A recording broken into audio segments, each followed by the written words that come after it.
तो दोस्तों college level की सभी प्रकार की स्कॉलरशिप को लेके एक लेटेस्ट अपडेट आया है और अपडेट ये है कि कॉलेज लेवल की सभी प्रकार की स्कॉलरशिप सेशन 2023-24 के लिए सबकी आवेदन प्रोसेस है वो शुरू हो चुकी है।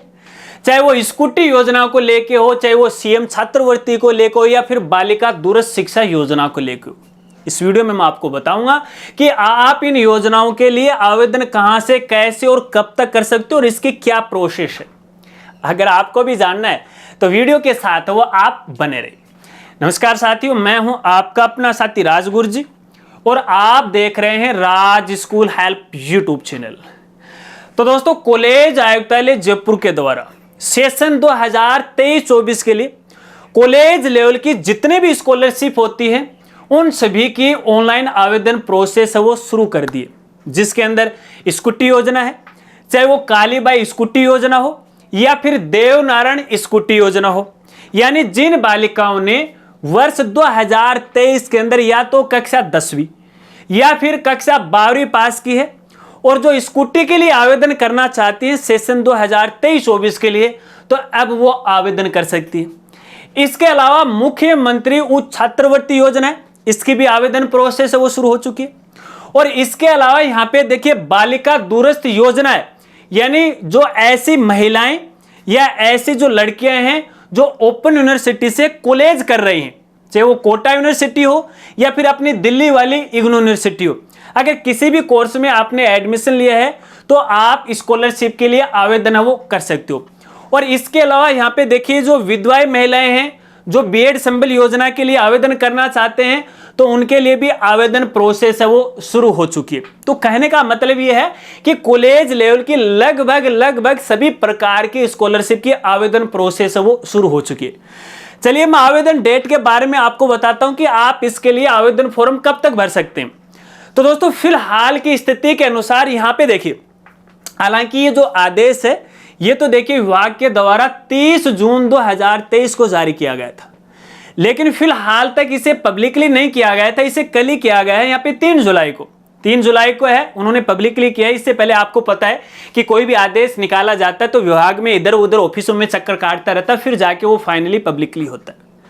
तो यहाँ पे देखिए फिलहाल ये जितनी भी प्रकार की स्कॉलरशिप है इनकी जो लास्ट डेट है वो 31 जुलाई 2023 है, यानी 1 जुलाई 2023 से आवेदन फॉर्म शुरू हो गए हैं। अभी तक जो लास्ट डेट है वो 31 जुलाई 2023 है। अब यार यहाँ पे देखिए इस आदेश में तो बोल दिया कि 1 जुलाई से आवेदन फॉर्म है वो शुरू हो गए, लेकिन भैया फिलहाल तक भी अगर देखा जाए तो कल तक भी यहाँ पे आवेदन फॉर्म नहीं भरे जा रहे थे। अब वो तो आदेश निकाल दिया, लेकिन अभी 1-2 दिन में वो शुरू हो जाएंगे अगर नहीं भी हुए, लेकिन आज है मेरे हिसाब से शायद वो शुरू हो जाने चाहिए अगर नहीं भी है। हालांकि मैंने पोर्टल ओपन करके नहीं देखा है, तो 31 जुलाई तक यहाँ पे आवेदन आप कर सकते हैं। अब आवेदन आपको कहां से करना है, तो देखिए इन सभी प्रकार की स्कॉलरशिप का जो आवेदन है ना आपको केवल और केवल अपनी एसएसओ आईडी के माध्यम से करना है। अब देखिए जो अलग अलग प्रकार की स्कॉलरशिप है इनके नियमों के बारे में जानना है, शर्तों के बारे में जानना है, तो देखिए वैसे भी मेरे हर साल है यहाँ पे इनके वीडियो है वो अपलोड किए जाते हैं, तो नियम और रूल हैं लगभग एक जैसे ही सभी के।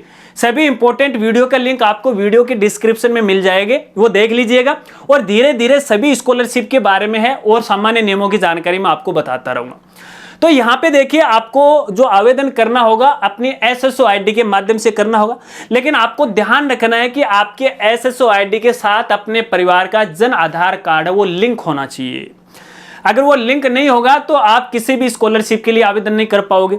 इसके अलावा खास बात यह भी है कि आपका जो जन आधार कार्ड है ना, तो जो भी बालक बालिकाएं हैं जो किसी भी इन स्कॉलरशिप के लिए आवेदन करने जा रही हैं, तो भैया यहाँ पे देखिए उस जन आधार कार्ड में आपका पूरा डेटा है वो एकदम सही होना चाहिए। जैसा कि आपकी 10th की मार्कशीट में है, जैसा कि आपकी 12th की मार्कशीट में नाम की स्पेलिंग है, पिता के नाम की स्पेलिंग है, आपकी डीओबी है, एक्यूरेट होना चाहिए। इसी के साथ साथ यहाँ पे देखिए बालिका का जो बैंक अकाउंट है वो भी जन आधार कार्ड के साथ वो लिंक होना चाहिए। इसके साथ साथ बालिका के खुद के नाम का जाति प्रमाण पत्र, मूल निवास प्रमाण पत्र है वो भी भैया अपने जन आधार कार्ड के साथ लिंक होना चाहिए। इसके अलावा अपने पूरे परिवार की जो वार्षिक आय है वो भी अपने जन आधार में है, लेटेस्ट अपडेट होनी चाहिए। ध्यान रखना इस बात को। अगर इनमें से एक भी चीज आपके जन आधार कार्ड के साथ अपडेट नहीं होगी तो भैया आप किसी भी स्कॉलरशिप का आवेदन फॉर्म वो नहीं भर पाओगे। अब आपको पता कैसे चलेगा कि भैया जन आधार में हमारे क्या क्या अपडेट है, क्या क्या अपडेट नहीं है? तो भैया आपको यहाँ पे कहना चाहूंगा, एक सीधा सा सिंपल तरीका आपको बताता हूं जाति और मूल निवास को लेके। यदि आप यहाँ पे देखिए जनरल या फिर ओबीसी कैटेगरी से हैं तो आपका जाति प्रमाण पत्र बना हुआ है तो देखिए इनके लिए 1 साल की वैधता होती है, याद रखो, ठीक है। और जो ईडब्ल्यूएस कैटेगरी से ना उनकी भी 1 साल की वैधता होती है। कुछ कंडीशन में जो नॉन क्रिमिलियर हैं उनकी 3 साल की वैधता होती है। अगर आपने 3 साल के दौरान ऑनलाइन ई मित्र के जरिए अपने जन आधार कार्ड को लिंक कराते हुए आपने जाति प्रमाण पत्र या मूल निवास प्रमाण पत्र बनाया है तो आपका मतलब ये है कि आपकी जन आधार कार्ड के साथ ये दोनों ही दस्तावेज लिंक है। अगर आप SC ST से हैं, अगर आपने पहले बनाया है और जन आधार कार्ड के साथ लिंक करवाया तो भी ठीक है। अगर आपने ऑनलाइन वाला आवेदन या फिर ये जो जाति प्रमाण पत्र मूल निवास प्रमाण पत्र नहीं बना है जिसपे फोटो लगी होती है तो इसका मतलब ये है कि अभी तक आपने अपने जन आधार के साथ है जाति प्रमाण पत्र हो जो अपना मूल निवास प्रमाण पत्र है उसको लिंक ही नहीं किया है। तो देखिए या तो आप अपना नया जाति प्रमाण पत्र मूल निवास बना लीजिएगा, क्योंकि फिलहाल अपन जैसे नया जाति प्रमाण पत्र बनाते हैं तो मूल अपना ये जो जन आधार नंबर होता है ना इसके बगैर वो बनता नहीं है, तो वो ऑटोमेटिक आपके जन आधार कार्ड के साथ वो लिंक हो जाएगा। इसके अलावा मान लीजिए आपने पिछले 2 महीने या 6 महीने या 12 महीने में बनाया है जन आधार से तो वेरीफाई कर लीजिएगा कि वाकई में है वो आपके अकाउंट के साथ लिंक है या नहीं। क्योंकि लिंक नहीं होगा तो भैया जब आप फॉर्म भरोगे, फॉर्म तो भर दोगे लेकिन फॉर्म फाइनल सबमिट नहीं होगा। इसके साथ साथ जो इनकम सर्टिफिकेट है ना तो देखिए क्योंकि अलग अलग जो स्कॉलरशिप हैं इनकी देखिए जो वार्षिक आय होती है पूरे परिवार की वो अलग अलग होती है। तो यहाँ पे देखिए 2.5 लाख से कम तकरीबन होती है। तो इसके लिए आपको जो इनकम सर्टिफिकेट है वो भी ऑनलाइन बनाना चाहिए। मैं तो ये कहूँगा अगर आप जन आधार कार्ड के साथ लिंक करते हुए नया इनकम सर्टिफिकेट ऑनलाइन बनाओगे ना तो ऑटोमेटिक काम चल जाएगा। फिर भी देखिए इनकम सर्टिफिकेट ऑनलाइन नहीं बनाओ तो इनका फॉर्मेट होता है, वो फॉर्मेट आपको अपलोड करना होता है। लेकिन आपके जन आधार कार्ड में आपके पूरे परिवार की जो वार्षिक आय है वो आपको है 2.5 लाख से कम रखनी पड़ेगी। भाई कितनी इसकी वार्षिक आय है ना, तो लेटेस्ट आपको अपडेट करवाना है। और आपको ये भी बता दूं अपना जो जन आधार कार्ड है ना उसको अपडेट होने में 14-15 दिन का समय लग जाता है। तो ऐसे में एक बार आप चेक कर लीजिएगा, कहीं पर जाने की आवश्यकता नहीं है। आपका मोबाइल है, आपकी SSO ID है, उसके द्वारा ही आप अपने जन आधार कार्ड का स्टेटस है वो चेक कर सकते हो। और अगर एडिट करना चाहते हो तो उसके भी हमने हमारा जो दूसरा चैनल है ज्ञान कामना चैनल है उसके ऊपर हमने वीडियो अपलोड किया है। सभी इंपॉर्टेंट वीडियो का लिंक इसी वीडियो के डिस्क्रिप्शन में आपको प्रोवाइड करवा दिया जाएगा। तो आराम से है एक एक वीडियो देख लीजिएगा, जल्दबाजी मत कीजिएगा, क्योंकि जल्दबाजी करोगे तो बात पूरी तरह से समझ में नहीं आएगी और कमेंट करोगे और मैं रिप्लाई नहीं करूंगा। तो ऐसे में भैया आपका जन आधार कार्ड है वो अप टू डेट होना चाहिए, अन्यथा आप है स्कॉलरशिप के लिए आवेदन फॉर्म वो नहीं भर पाओगे। ठीक है, आवेदन के समय आपको कुछ डॉक्यूमेंट अपलोड करने पड़ेंगे। जैसे यदि आपका जो कास्ट और मूल निवास प्रमाण पत्र है वो आपके जन आधार कार्ड के साथ लिंक है तो अपलोड करने की आवश्यकता नहीं होगी। फिर भी कई बार क्या होता है कि टेक्निकल इश्यू होने की वजह से है आपको अपलोड के लिए बोल जाता है, लेकिन फिर भी आपको अपना दस्तावेज अपने पास रखना है। आपकी जैसे मार्कशीट है, इसके अलावा आपका जो ये इनकम सर्टिफिकेट है ये आपको यहाँ पे अपलोड करना है।